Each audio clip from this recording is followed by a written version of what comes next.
Buen día, ¿cómo están?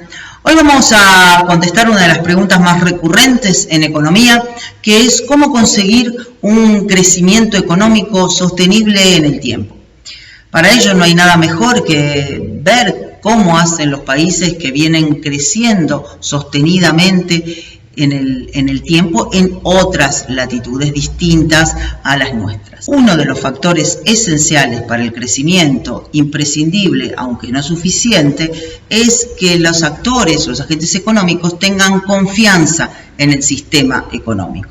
Para conseguir esa confianza es necesaria la estabilidad. Esa estabilidad que me permite a mí como agente económico, como futuro empresario, innovar y especialmente en aquellos proyectos que necesitan un proceso de maduración más amplio. Esa estabilidad en los países desarrollados se logra a través de lo que se conoce con el nombre de políticas económicas contracíclicas. Conociendo las distintas etapas de un ciclo económico, sabemos que existen las de crecimiento o expansión y luego las de recesión. Siguiendo una política contracíclica, nosotros conseguiríamos que esa diferencia entre los momentos de auge y los de crisis sea lo menor posible y las variaciones sean leves. Para ello deben ejercerse distintas políticas fiscales y monetarias a través de la autoridad económica. Aplicando una política anticíclica, en el momento de abundancia económica, el Estado, en lugar de gastar más, va a justamente gastar menos, va a disminuir el gasto público, va a aplicar una política fiscal restrictiva, donde o subiré los impuestos o bajaré el gasto público. Por otro lado, la política monetaria que va a utilizar va a ser una política monetaria de suba de las tasas de interés. Este aumento en la tasa de interés va a conseguir dos cosas. Por un lado, una disminución en el consumo, porque las personas van a preferir ahorrar para obtener alguna rentabilidad un poquito adicional, y las inversiones, en cambio, van a retraerse porque las tasas de interés en general de los bancos van a tender a ser más altas. De esta manera, vamos a conseguir menor volatilidad en el crecimiento. Argentina, por nombrar un caso, es el típico ejemplo de alta volatilidad, donde vas a encontrar tasas de crecimiento muy altas del 8% a nivel chino y luego vas a encontrar periodos de recesión muy pronunciados y durante mucho tiempo. Si tomamos los últimos 35 años, vamos a ver que Argentina ha crecido a una tasa promedio del 2%, mientras que América Latina lo ha hecho por encima de estos valores, siendo Chile un ejemplo de crecimiento económico del 4,4% en promedio, lo que da mayor riqueza para distribuir. Tener un mayor crecimiento no quiere decir que yo tenga desarrollo económico, ese es otro tema. No es desarrollo económico, pero es una herramienta necesaria para poder mejorar el bienestar social de una sociedad. La mejor herramienta desde lo fiscal que utilizan los estados en los momentos de auge de la economía son los fondos anticíclicos. Estos fondos anticíclicos son ahorros que realiza el Estado en épocas de bonanza, los pone en una cuenta aparte para después utilizarlos en los momentos en que la actividad económica entra en recesión. Lo ha hecho Australia, lo cual a Australia, a diferencia de Argentina, le permitió un crecimiento sostenido en el tiempo durante mayor periodo que nosotros. Tenemos una tarjetita donde te puedo referir al caso puntual de la comparación entre Argentina y Australia.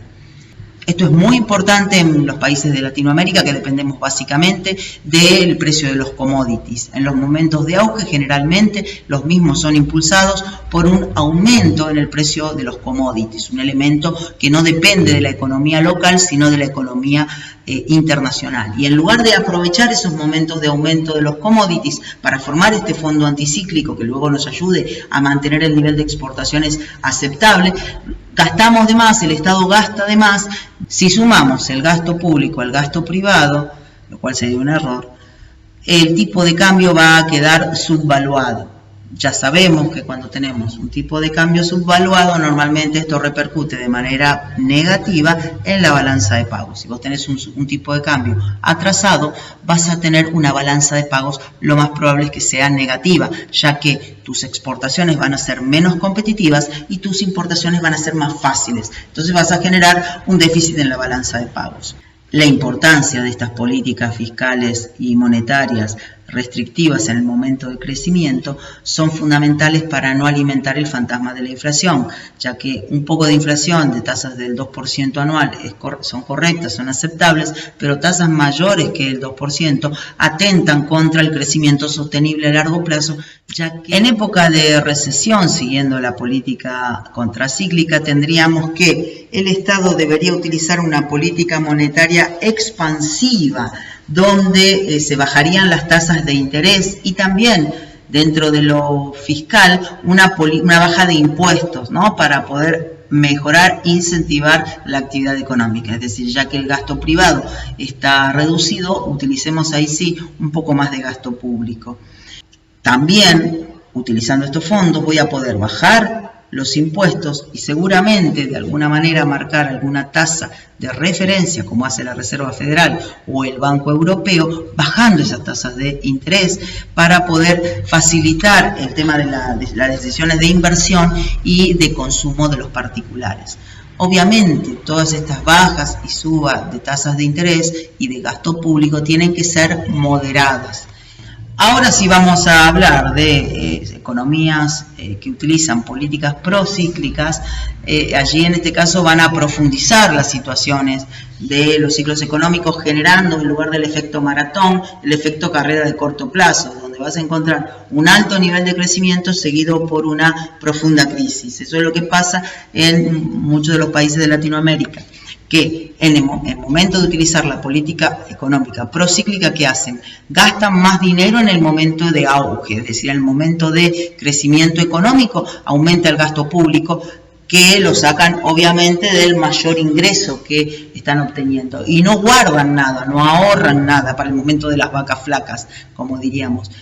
También en esos casos aumentan los subsidios y bajan la tasa de interés. Todos estos elementos hacen que el ciclo se profundice hasta que llega un punto en el cual el nivel de precios empieza a crecer, aumenta la inflación y esto hace que se produzca, ya sea por este aumento de inflación o porque la economía es muy dependiente del exterior. Entonces, por ejemplo, se terminan las condiciones favorables de crecimiento económico, por ejemplo, un aumento en el precio de los commodities, y eso hace que se cambie la tendencia y se empiece con 2 trimestres consecutivos de disminución del PBI, lo que te entra ya directamente en una recesión, y en ese caso de recesión, como ya a lo mejor el Estado no tiene más financiación, ¿qué hace? Reduce el gasto público y aumenta las tasas de interés, lo que profundiza aún más la crisis y hace que estemos en este ciclo vicioso donde se producen, en vez de una maratón a largo plazo que nos lleve a un crecimiento sostenible, se producen estos vaivenes en la economía tipo electrocardiograma. O sea, yo siempre hablo que en mis clases presenciales que los ciclos económicos argentinos parecen electrocardiogramas, con altas subidas y profundas depresiones, donde dependemos para esas subidas del crecimiento de el precio de los commodities. Generalmente ustedes van a ver que los crecimientos altos de Argentina dependen de el crecimiento de los commodities o vaivenes en el tipo de cambio. Es decir, no existen razones de peso de fondo que faciliten o que promuevan el crecimiento sostenido a largo plazo. Resumiendo, podemos entender la importancia de generar fondos anticíclicos en el momento de crecimiento o de auge con alto precio de los commodities, evitar que se sobrevalúe el precio de la moneda local con respecto a una moneda más estable como es el caso del dólar, y evitar el aumento de impuestos en los momentos de recesión económica. Estas son las recetas que utilizaron los países que tratan de corregir los efectos inevitables de los ciclos económicos en un sistema capitalista. Nos vemos en un próximo video. Adiós.